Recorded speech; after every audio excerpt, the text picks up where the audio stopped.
After my arrest, I learned that I was put into what is called a suggestive photo lineup.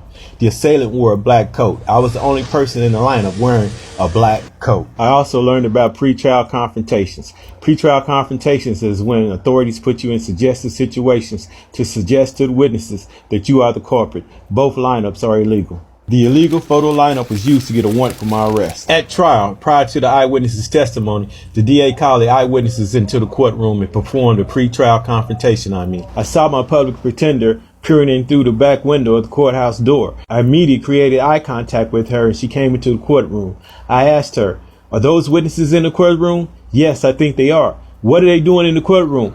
"I don't know, but I'll bring it up during trial." She said, the first witness took the stand. I specifically wrote down the question to ask the witness about the pretrial confrontation that had just occurred.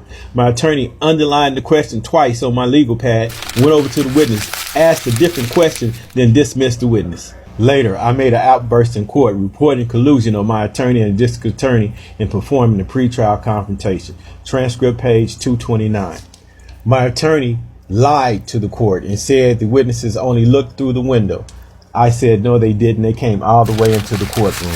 The judge shrugged off the incident and said no more showing the defendant to the witnesses. Transcript page 230. Next morning, before being transferred from the holding cell to the courtroom, officers came in and told me I would not be wearing the shin taser that day. The shin taser is used to avoid defendants from being seen in suggestive situations such as wearing handcuffs in front of eyewitnesses. I was handcuffed and paraded in front of the eyewitnesses that were in a peculiar spot.